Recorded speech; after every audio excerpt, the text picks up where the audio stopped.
Hello बच्चों, welcome to our channel physics point. आज की जो क्लास है इसमें क्लास 12th का एक बेहद महत्वपूर्ण टॉपिक को हम यहाँ पे डिस्कस करेंगे जिसका नाम है बायो-सावर्ट लॉ, और उसके बाद में उसका एक एप्लीकेशन है उसको हम यहाँ पे डिस्कस करेंगे। दोनों जो हैं एग्जाम के पॉइंट ऑफ व्यू से बेहद महत्वपूर्ण हैं। तो अगर आपको वीडियो अच्छा लगे तो प्लीज़ वीडियो को लाइक करें और चैनल को सब्सक्राइब करें। तो सबसे पहले हम बायो-सावर्ट लॉ को डिस्कस करते हैं, उसके बाद में हम इसके एप्लीकेशन को देखेंगे। तो सबसे पहले आज का जो हमारा जो टॉपिक है वो है बायो-सावर्ट लॉ, बायो-सावर्ट्स लॉ। तो आज का जो हमारा जो टॉपिक है वो है बायो-सावर्ट्स लॉ या बायो-सावर्ट लॉ। अब देखो, बायो-सावर्ट जो लॉ है कुछ आपने इलेक्ट्रोस्टैटिस्टिक्स में जो कूलाम्स लॉ पढ़ा है उससे सिमिलरिटी रखता है, तो कुछ वैसा ही है जैसा आपका कूलाम्स लॉ है। तो बायो-सावर्ट जो लॉ है उसको किस हिसाब से हम डिस्कस करते हैं। मान लेते हैं ये कोई वायर है या कह सकते हैं कि कोई कंडक्टर है जिसके अंदर आई करंट फ्लो हो रही है। अब देखो, इस कंडक्टर के अंदर आई करंट फ्लो हो रही है और इस आई करंट के कारण यहाँ पे जैसे कोई पॉइंट P मैंने मान लिया, इस पॉइंट पे आपको मैग्नेटिक फील्ड निकालनी है। तो वो कैसे निकालेंगे, इसके लिए हम क्या करते हैं, एक लेंथ एलिमेंट यहाँ पे हमने चूज़ किया है जिसकी लेंथ जो है dl है, और इस लेंथ एलिमेंट की इस पॉइंट P से जो है डिस्टेंस है, मान लेते हैं r वेक्टर है, और ये जो लेंथ एलिमेंट है इस पॉइंट P से जो पोजीशन वेक्टर है उससे एंगल कितना बना रहा है, थीटा बना रहा है। तो बायो-सावर्ट्स का जो लॉ है ये एक्सपेरिमेंटल लॉ है, एक हिसाब से कह सकते हैं, इसकी कोई डेरिवेशन नहीं है। तो बायो-सावर्ट का लॉ क्या कहता है कि इस पॉइंट P पे जो मैग्नेटिक फील्ड जो प्रोड्यूस होगा dB, इस लेंथ एलिमेंट की वजह से वो कितना होगा। तो बायो-सावर्ट नामक साइंटिस्ट, बायो और सावर्ट दो अलग अलग साइंटिस्ट थे, इन्होंने जो लॉ दिया उसमें उसके हिसाब से क्या है कि जो पॉइंट P पे जो मैग्नेटिक फील्ड जो प्रोड्यूस होगा, इस पॉइंट P पे जो मैग्नेटिक फील्ड प्रोड्यूस होगा वो करंट I के क्या होगा, डायरेक्टली प्रोपोर्शनल होगा। करंट I के क्या होगा, डायरेक्टली प्रोपोर्शनल। मतलब जैसे जैसे करंट की वैल्यू बढ़ेगी इस पॉइंट P पे मैग्नेटिक फील्ड की वैल्यू बढ़ती जाएगी। पहला तो ये हो गया। दूसरा ये है कि इस पॉइंट P पे जो मैग्नेटिक फील्ड की जो वैल्यू है dB, ये लेंथ एलिमेंट की जो लेंथ है dl, इसके क्या होगी, डायरेक्टली प्रोपोर्शनल होगी। तो सीधी सी बात ये है कि जैसे जैसे आप लेंथ बढ़ाते जाओगे मैग्नेटिक फील्ड भी क्या हो जाएगा, बढ़ता जाएगा। थर्ड जो प्रॉपर्टी ये है कि जो dB जो है इस पॉइंट पे P पे जो मैग्नेटिक फील्ड है वो यहाँ पे जो थीटा की जो साइन है, या कह सकते हैं कि साइन थीटा के क्या होता है, डायरेक्टली प्रोपोर्शनल होता है। तो आपका जो dB है, या कह सकते हैं कि मैग्नेटिक फील्ड है, वो करंट I के भी डायरेक्टली प्रोपोर्शनल, लेंथ के भी डायरेक्टली प्रोपोर्शनल और साइन थीटा के भी डायरेक्टली प्रोपोर्शनल। मतलब जैसे जैसे आप थीटा की वैल्यू बढ़ाओगे मैग्नेटिक फील्ड बढ़ता जाएगा। जैसे इसको ऐसे लेके चले जाएं तो ये थीटा की वैल्यू 0, तो साइन 0। तो देखो इसके एक्सिस पे जैसे ऐसे आप आगे तो वायर के एक्सिस पे आगे, तो वायर के एक्सिस पे मैग्नेटिक फील्ड 0 हो जाएगा, और जैसे जैसे आप ऐसे लेके जाओगे साइन 90 पे क्या हो जाएगा, मैक्सिमम हो जाएगा। तो साइन थीटा के भी क्या होता है, डायरेक्टली प्रोपोर्शनल। साइन थीटा के भी क्या हो गया, डायरेक्टली प्रोपोर्शनल। और लास्ट जो है ये कहता है कि जो मैग्नेटिक फील्ड है इस पॉइंट P पे वो क्या होता है, इन्वर्सली प्रोपोर्शनल होता है 1/r² के। मतलब जैसे जैसे डिस्टेंस बढ़ेगी मैग्नेटिक फील्ड जो है ये बढ़ेगा तो ये घटेगा। जैसे जैसे डिस्टेंस बढ़ेगी तो इस एलिमेंटल जो लेंथ है या लेंथ एलिमेंट की वजह से मैग्नेटिक फील्ड जो है वो घटता जाएगा। तो ये जितने भी हमने 3-4 फॉर्म बताई है, मैग्नेटिक फील्ड I के प्रोपोर्शनल, लेंथ एलिमेंट के भी क्या हो गया प्रोपोर्शनल, साइन थीटा के भी क्या हो गया प्रोपोर्शनल, और r² के क्या हो गया, इन्वर्सली प्रोपोर्शनल। तो ये जितने भी जो लॉज हमने बताए हैं इन सबको क्या करते हैं, कंबाइन करते हैं। तो हम ये देखते हैं कि जो मैग्नेटिक जो फील्ड है वो डायरेक्टली प्रोपोर्शनल किसके होता है, I के, dl के और साइन थीटा के, और इन्वर्सली प्रोपोर्शनल किसके हो गया, r² के। ये तो इन्वर्सली प्रोपोर्शनल हो गया। तो ये जो जितनी चीज़ें हमने यहाँ पे अलग अलग बताई थी इसको हमने एक फॉर्मूले में ही कंबाइन कर लिया। तो यहाँ पे आप बता सकते हो कि जो मैग्नेटिक फील्ड है करंट I के डायरेक्टली प्रोपोर्शनल, लेंथ एलिमेंट के भी डायरेक्टली प्रोपोर्शनल, और साइन थीटा के भी क्या हो गया, डायरेक्टली प्रोपोर्शनल, और जो डिस्टेंस का स्क्वायर है किसके क्या हो गया, इन्वर्सली प्रोपोर्शनल। तो ये तो आपको डिपेंडेंस बताता है कि आई डी एल साइन थीटा और आर स्क्वायर को बढ़ाओगे या घटाओगे तो मैग्नेटिक फील्ड की वैल्यू कैसे चेंज होगी या कैसे वेरी करेगी, लेकिन इसकी एग्जैक्ट वैल्यू क्या होगी इस पॉइंट पी पे, इसके लिए आपको यहाँ पे प्रोपोर्शनलिटी साइन की जगह इक्वल टू साइन लाना पड़ेगा। तो डी बी इक्वल टू हो जाएगा म्यू नोट अपॉन 4 पाई, ये प्रोपोर्शनलिटी कांस्टेंट है, I D L sine theta upon R square. अब देखो म्यू नोट अपॉन 4 पाई ये एक प्रोपोर्शनलिटी कांस्टेंट है और इसकी जो वैल्यू होती है 10 टू द पावर -7। अब देखो इसकी यूनिट अभी मैं यहाँ पे देखता हूँ, एक बार डायरेक्ट बता रहा हूँ, tesla into metre upon ampere. अब म्यू नोट अपॉन 4 पाई जो प्रोपोर्शनलिटी जो कांस्टेंट है इसकी वैल्यू इतनी होती है, इतनी होती है।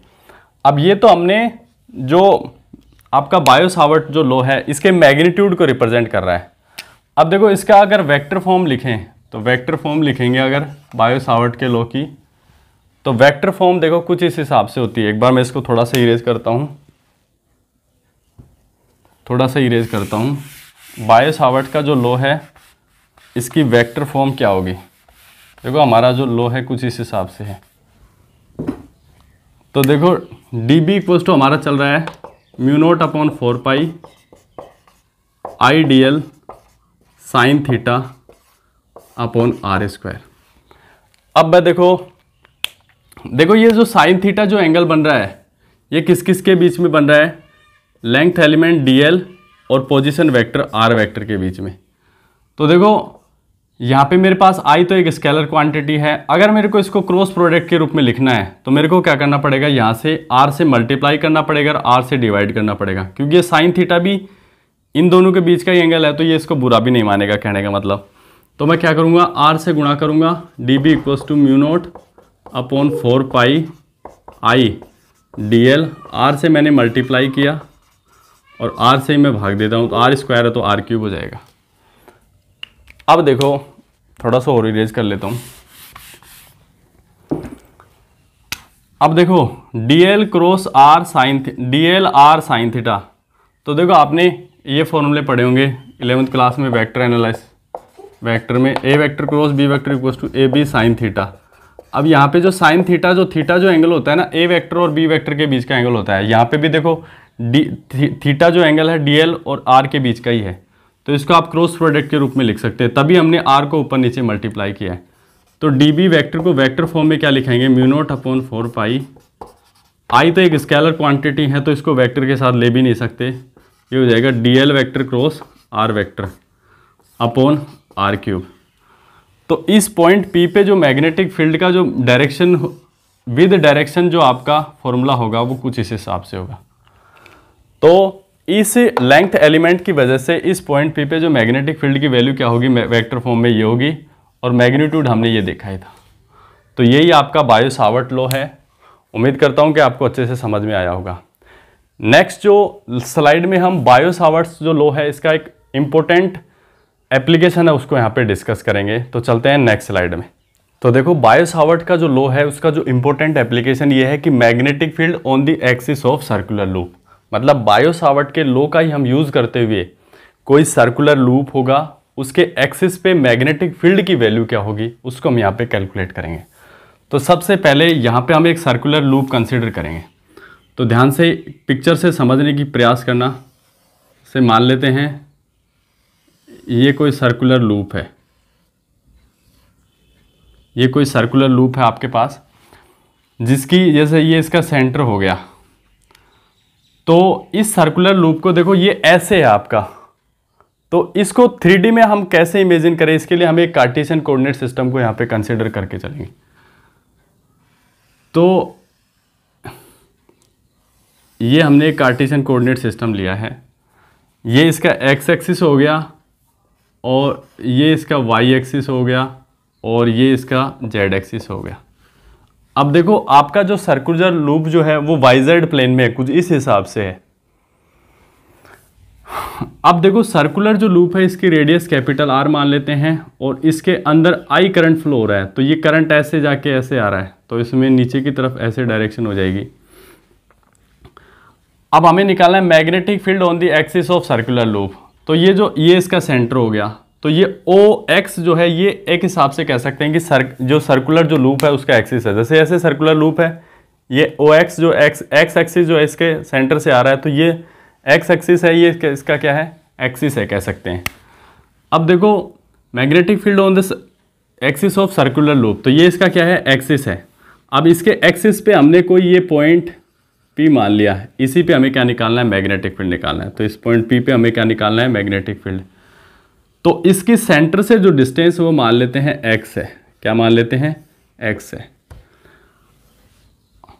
इसकी सेंटर से डिस्टेंस हमने मान ली x, ये रेडियस r हो गई, सेंटर O हो गई, I करंट इसमें फ्लो हो रही है।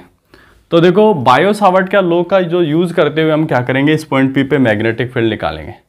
तो सबसे पहले हम क्या करेंगे, यहाँ पे इसके जो यहाँ पे एक लेंथ एलिमेंट लेंगे dl। तो देखो dl की डायरेक्शन वही होगी जो करंट की डायरेक्शन होगी। तो देखो सर्कुलर लूप ऐसे है, तो इसमें काई करंट ऐसे फ्लो होके ऐसे आ रही है। तो यहाँ पे जैसे यहाँ पे हम बता रहे हैं, तो एक हिसाब से इसके जो अपर जो फेस है यहाँ पे है, तो इस पे dl वेक्टर की जो डायरेक्शन क्या हो जाएगी, बाहर की तरफ, क्योंकि जो करंट की डायरेक्शन है वही क्या है, dl वेक्टर की डायरेक्शन है। तो ये dl वेक्टर की डायरेक्शन हो जाएगी, ये dl वेक्टर की डायरेक्शन ये हो गई।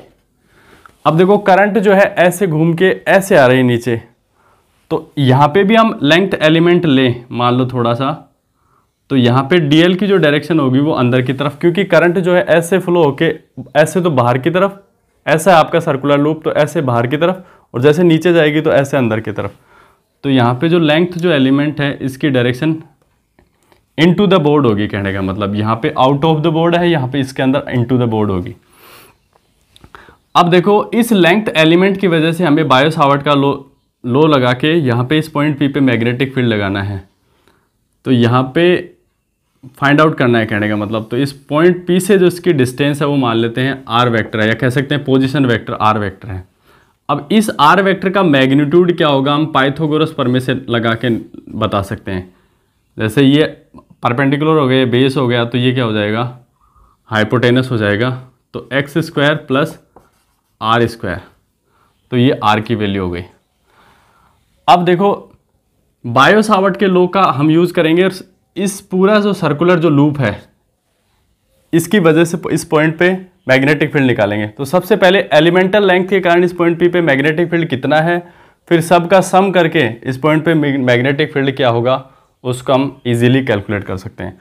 तो सबसे पहले लेंथ एलिमेंट dl की वेक्टर की वजह से इस पॉइंट P पे मैग्नेटिक फील्ड कितना है, जैसे वेक्टर फॉर्म में लिखें तो dv vector equals to mu naught upon 4 pi I dl vector cross r vector, अभी हमने पढ़ा है, अपॉन r क्यूब।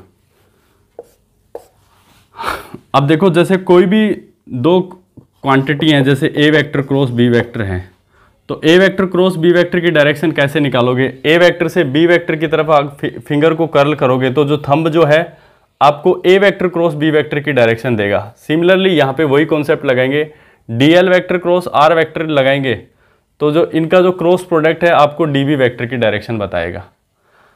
अब देखो यहाँ पे हम आ रहे हैं, देखो dl वेक्टर की जो डायरेक्शन है हमने आपको बताई है आउट ऑफ द बोर्ड है। जैसे ये सर्कुलर लूप ऐसे है तो dl वेक्टर की डायरेक्शन ये है। तो एक बार मैं एक और पेन ले रहा हूँ, और r वेक्टर की जो डायरेक्शन है वो देखो, जैसे ये सर्कुलर लूप है इसमें dl की डायरेक्शन ये हो गई, और r वेक्टर थोड़ा ऐसे झुका हुआ है, इस पॉइंट P पे मिल रहा है ऐसे जाके। अब देखो dl से r की तरह आपको फिंगर को कर्ल करना है, तो इनको कर्ल करने के बाद में थंब जो डायरेक्शन बताएगा वही क्या हो जाएगी, आपकी मैग्नेटिक फील्ड की डायरेक्शन हो जाएगी। तो देखो मैं ऐसे करता हूँ dl क्रॉस r, तो r तो आ ही नहीं रहा, r तो नीचे है, तो मेरे को क्या करना पड़ेगा, फिंगर को भी थोड़ा टिल्ट करना पड़ेगा। तो dl क्रॉस r, तो ये जो थंब जो है डायरेक्शन बता रहा है मैग्नेटिक फील्ड की। तो इस पॉइंट P पे जो मैग्नेटिक फील्ड की जो डायरेक्शन होगी वो कुछ इधर होगी। देखो मैंने अभी आपके सामने बताया था, dl वेक्टर ऐसे है, r वेक्टर ऐसे झुका हुआ है। अब राइट हैंड थंब रूल लगाएंगे, तो राइट हैंड थंब रूल क्या कहता है कि dl से r वेक्टर की तरफ अगर आप फिंगर को कर्ल करोगे तो आपको मैग्नेटिक फील्ड की इस पॉइंट P पे डायरेक्शन बताएगा। तो देखो आप ऐसे करोगे तो देखो r वेक्टर आ ही नहीं रहा क्योंकि नीचे है, तो आपको अंगुलियों को भी टिल्ट करना पड़ेगा। तो इस हिसाब से dl क्रॉस r, तो थंब जो है मैग्नेटिक फील्ड की डायरेक्शन बता रहा है। तो इस पॉइंट पी पे जो मैग्नेटिक फील्ड की डायरेक्शन है वो थोड़ी ऐसे तिरछी हो जाएगी। अगर ये ऐसा होता तो इसके मैग्नेटिक फील्ड भी परपेंडिकुलर हो जाता है, कहने का मतलब। अब ये दूसरी चीज़ें देखो, डीएल वेक्टर जैसे आपका सर्कुलर लूप ऐसे है, और आर वेक्टर जैसे डीएल वेक्टर और आर वेक्टर के बीच में एंगल कितना है। देखो सर्कुलर लूप है ये, तो ऐसे है बाहर की तरफ डीएल वेक्टर, और आर वेक्टर ऐसे है, तो डीएल और आर के बीच में देखो एंगल 90 का है। तो यहाँ पे हम ध्यान से देखते हैं, तो डीएल जो वेक्टर है is perpendicular to the R vector, तो थीटा की जो वैल्यू है यहाँ पे क्या है 90 डिग्री है। समझ में आ गया होगा। तो देखो सबसे पहले इस लेंथ एलिमेंट की वजह से पॉइंट पी पे मैग्नेटिक फील्ड निकालना है, तो हम निकालेंगे D B vector equals to mu naught upon 4 pi I. अब इस क्रॉस प्रोडक्ट को खोलते हैं, D L R sine, D L और आर के बीच में एंगल कितना है 90 अपॉन आर क्यूब। अब देखो साइन 90 की वैल्यू होती है 1, और एक आर से एक आर कैंसिल, तो नीचे आपका बच गया आर स्क्वायर। इसको भी मैं निकाल देता हूँ यहीं पे, ताकि एक स्टेप बढ़ जाएगी। इसकी वैल्यू 1 होती है, तो इसको भी मैं यहीं पे निकाल देता हूँ। तो आपके पास बच गया I D L upon R square. अब देखो आर की वैल्यू ये होती है, तो इसको हाइपोटेनस को देखो हम कैसे लिख सकते हैं, बेस की और परपेंडिकुलर की फॉर्म में लिख सकते हैं। तो डी बी की जो वैल्यू हो जाएगी, ये मैग्नीट्यूड बता रहा है, mu naught upon 4 pi I D L, और आर स्क्वायर की वैल्यू क्या हो जाएगी X square plus R square, क्योंकि आर की वैल्यू क्या है रूट में है, तो आर स्क्वायर क्या होगा रूट हट जाएगा। तो ये डी बी की वैल्यू हो गई, इसको इक्वेशन 1 देंगे। अब देखो ये वैल्यू हमारे यहाँ पे काम आएगी। थोड़ा सा मैं इसको इरेज करके यहीं पे लिख रहा हूँ, और उम्मीद करता हूँ कि आप भी अपने साथ के साथ में यहाँ पे नोट्स बनाते जा रहे हैं। तो डी बी की जो वैल्यू है मैं यहीं पे लिख देता हूँ। डी बी की जो वैल्यू है mu naught upon 4 pi I D L upon X square plus R square, इसको इक्वेशन 1 दे रहा हूँ। अब मैं नीचे वाले को इरेज कर देता हूँ। अब देखो डी बी की वैल्यू तो हमने निकाल ली इस पॉइंट पी पे, लेकिन डी बी जो है इसकी डायरेक्शन ऐसे है, तो इसको लेके क्या करना पड़ेगा आपको, इसको कंपोनेंट में डिसोल्व करना पड़ेगा। जैसे मान लेते हैं यहाँ पे एक परपेंडिकुलर है, तो जो डी बी जो है इस परपेंडिकुलर के साथ मान लेते हैं ये एंगल थीटा बना रहा है, क्योंकि देखो जैसे डी बी इस डायरेक्शन में हो जाता तो हमें सोचने की जरूरत नहीं, इसी के आई कैप लगा देते, या इस डायरेक्शन में हो जाता तो हो सकता है इसी के जे कैप लगा देते, लेकिन ये मिड में है, तो रिजल्टेंट जो मैग्नेटिक फील्ड है वो किस डायरेक्शन में होगा वो हमें निकालना है। तो देखो डीबी को हम कंपोनेंट में डिसोल्व करेंगे, जिसके साथ एंगल बनता है तो ये हो जाएगा डीबी कोस थीटा, और जिसके साथ एंगल नहीं बनता ये वर्टिकल कंपोनेंट हो जाएगा डीबी साइन थीटा।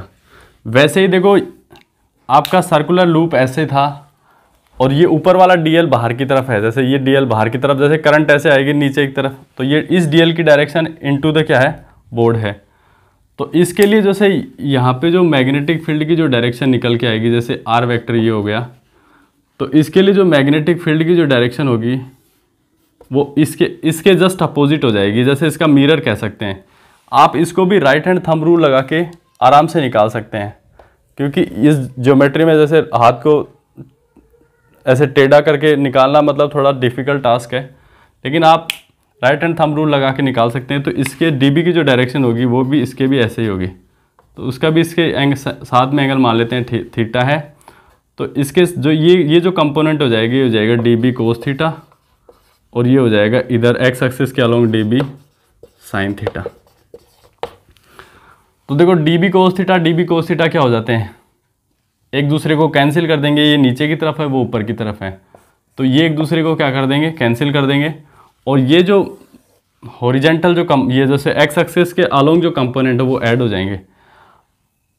तो देखो टोटल मैग्नेटिक फील्ड क्या होगा due to this circular loop. तो देखो इस एलिमेंटल जो लेंथ की वजह से मैग्नेटिक फील्ड इतना है, तो टोटल सर्कुलर लूप की वजह से मैग्नेटिक फील्ड कितना होगा।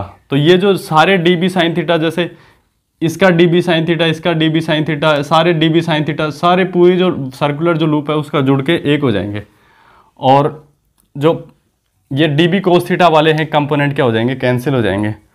तो मैं यहाँ पे लिख रहा हूँ, थोड़ा हमारे पास स्पेस की थोड़ी शॉर्टेज है, तो लिखेंगे total magnetic field, magnetic field due to entire circular loop, entire circular loop कितना हो जाएगा। तो देखो हम क्या करेंगे, मैग्नेटिक फील्ड क्या हो जाएगा बी। अब ये क्या होगा डी बी साइन थीटा, क्योंकि वर्टिकल जो ये जो डी बी कोस थीटा वाले जो हैं ये तो कैंसिल हो रहे हैं, और जो डी बी साइन थीटा वाले क्या हो रहे हैं, ऐड हो रहे हैं। तो हमने देखो, आप सोच रहे हो कि sir D B sine theta, D B sine theta, 2 D B sine theta आना चाहिए, क्योंकि देखो हमने तो केवल आपको ज्योमेट्री किस हिसाब से कैंसिल हो रहे हैं इसको बताने के लिए आपको दो हमने लेंथ लिए, एक डी बी ऊपर वाला, एक डी बी साइन थीटा वाला नीचे वाले के लिए। लेकिन जैसे और भी डी बी साइन थीटा आएंगे सभी छोटी छोटी छोटी छोटी छोटी लेंथ के लिए, तो जैसे यहाँ पे 2 लिए तो 2 डी बी साइन थीटा, 3 लेते तो 3 डी बी साइन थीटा, 4 लेते तो 4 डी बी साइन थीटा, 5 लेते तो 5 डी बी साइन थीटा, 6 लेते तो 6 डी बी साइन थीटा। तो मतलब जितने भी लेंथ एलिमेंट है सबका यहाँ पे एडिशन होगा। तो इसको 2 डी बी ने लिख के, मतलब ये जो समेशन जो होता है ना, ये जो इंटीग्रेशन है ये सम को ही बता रहा है कि सभी डी बी साइन थीटा को हम ये ऐड कर रहे हैं। यहाँ पे हमने 2 लिया है तो 2 डी बी साइन थीटा हो जाता है, लेकिन सर्कुलर लूप में बहुत सारे एलिमेंटल जो लेंथ है उसको यहाँ पे हम ऐड कर रहे हैं। तो बी की जो वैल्यू हो जाएगी, देखो यहाँ से सब की वैल्यू रखेंगे, डी बी की वैल्यू देखो इंटीग्रेशन ऐसे, डी बी की वैल्यू जाएगी mu naught upon 4 pi I D L, और नीचे बच गया X square plus R square. अब ये जो साइन थीटा है ना, इसकी वैल्यू हम इस ट्रायंगल से निकालने का प्रयास करते हैं। सबसे पहले देखो, जैसे देखो डीएल वेक्टर और आर वेक्टर जो हैं, इन दोनों का जो क्रॉस प्रोडक्ट जो होगा डीबी वेक्टर, यही तो है, ये परपेंडिकुलर होगा। देखो आपने ए वेक्टर क्रॉस बी वेक्टर, जैसे क्रॉस मल्टीप्लिकेशन आपने पढ़े होंगे 12th क्लास में, तो बोलते हैं कि ए वेक्टर जो क्रॉस बी वेक्टर की जो डायरेक्शन होती है वो ए वेक्टर और बी वेक्टर का जो प्लेन होता है उसके परपेंडिकुलर होती है।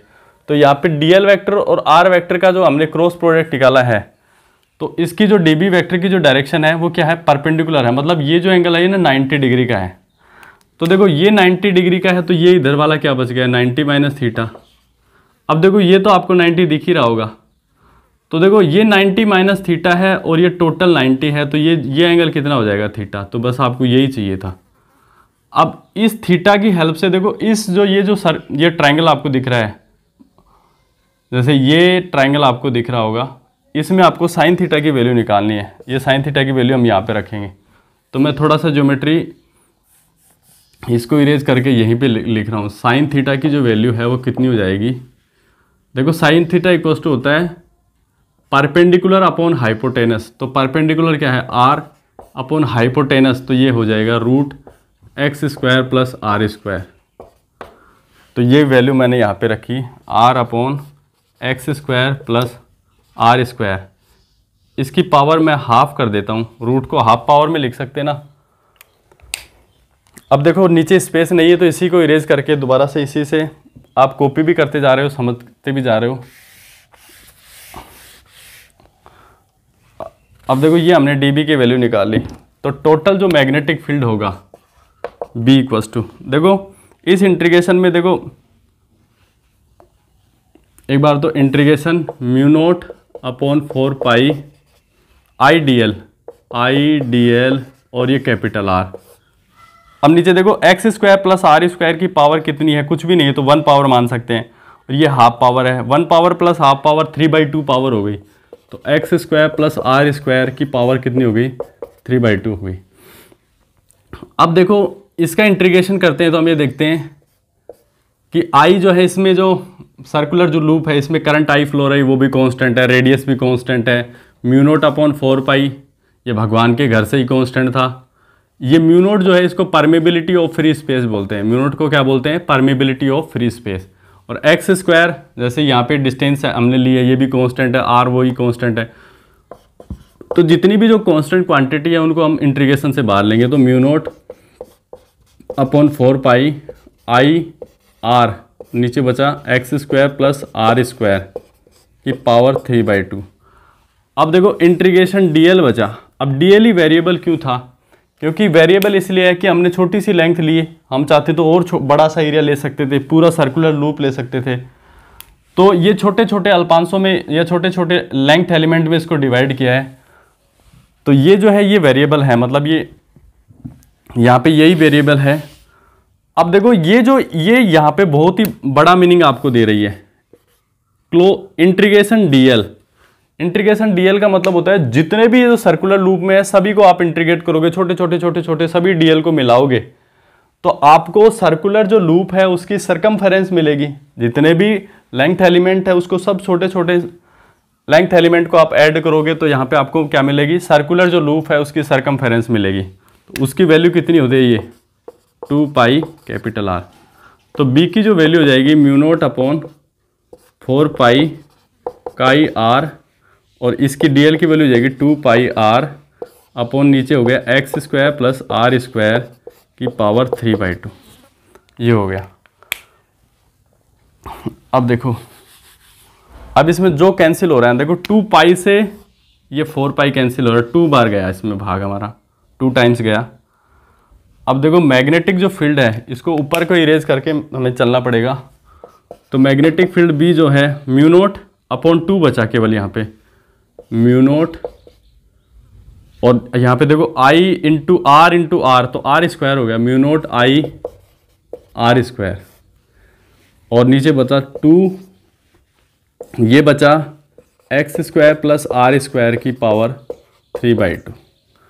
तो ये मैग्नेटिक फील्ड हो गया इस पॉइंट P पे इस सर्कुलर लूप की वजह से। मतलब ये हमने क्या डिराइव कर लिया कि magnetic field on the axis of circular loop, इस सर्कुलर लूप की एक्सिस पे मैग्नेटिक फील्ड की जो वैल्यू है इतनी हो गई। अगर हम चाहें कि इसके सेंटर पे मैग्नेटिक फील्ड की वैल्यू कितनी हो, तो सेंटर के लिए x की वैल्यू देखो, ये जैसे यहाँ पे x की वैल्यू क्या हो जाएगी सेंटर पे, ये यहाँ से यहाँ की डिस्टेंस x है, तो सेंटर के लिए x की वैल्यू क्या हो जाएगी 0।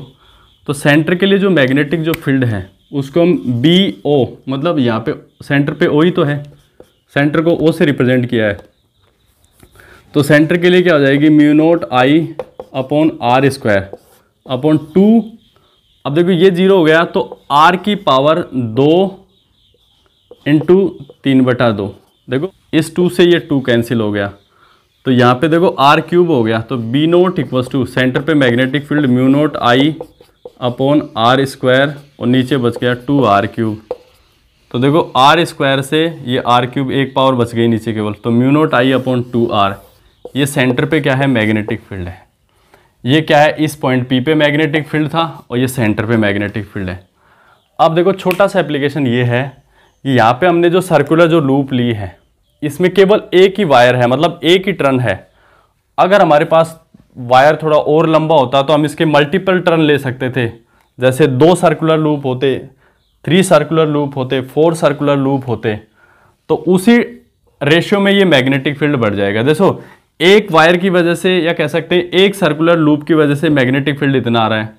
अगर 2 सर्कुलर लूप की वजह से पूछे तो 2 से मल्टीप्लाई हो जाता है, दुगना हो जाता है मैग्नेटिक फील्ड। 3 सर्कुलर लूप की वजह से 3 टाइम्स हो जाता, 4 सर्कुलर लूप की वजह से 4 टाइम्स हो जाता। तो वैसे ही अगर आपके वायर में n टर्न हो, कैसे कह सकते हैं कि n सर्कुलर लूप हो, तो आपका मैग्नेटिक जो फील्ड है वो n टाइम्स हो जाएगा। तो हम लिख देंगे μ0NI/2r।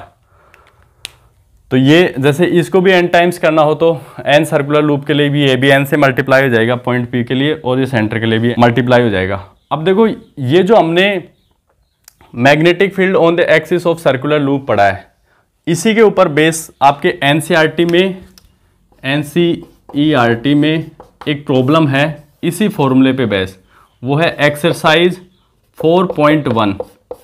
ये आपकी जो NCERT की जो 23-24 का जो लेटेस्ट जो एडिशन आया है, रिवाइज्ड एडिशन, या कह सकते हैं कि रेशनलाइज्ड जो एडिशन आया है, उसकी 4.1 जो एक्सरसाइज है उससे इस फॉर्मूले से आप आराम से सोल्व कर सकते हो। तो उम्मीद करता हूँ कि मैंने जितना पढ़ाया आपको अच्छे से समझ में आया होगा, और अगर आपको अच्छे से समझ में आया है तो आपके लिए होमवर्क ये हो जाएगा कि NCERT की जो एक्सरसाइज 4.1 की जो प्रॉब्लम जो है आप इस फॉर्मूले की हेल्प से आप आराम से कर सकते हो। उसमें आपको रेडियस दे रखी है, नंबर ऑफ टर्न दे रखे हैं कि सर्कुलर जो लूप में उसमें कितने टर्म है, कितनी करंट फ्लो हो रही है। म्यू नोट की वैल्यू आप निकालोगे, mu naught upon 4 pi equals to होता है 10⁻⁻7। तो म्यू नोट की वैल्यू क्या हो जाएगी 4 पाई इंटू 10⁻⁻7 ऐसे। तो ये सारी वैल्यू रखोगे तो इसके सेंटर पे मैग्नेटिक फील्ड आप इजीली कैलकुलेट कर सकते हैं। तो उम्मीद करता हूँ आपको अच्छे से हमारा वीडियो अच्छा लगा होगा या हमारा टॉपिक आपको अच्छे से समझ में आया होगा। तो अगर आपको अच्छा लगा तो प्लीज़ वीडियो को लाइक करो, चैनल को सब्सक्राइब करो ताकि हमें मोटिवेशन मिले। तो बच्चों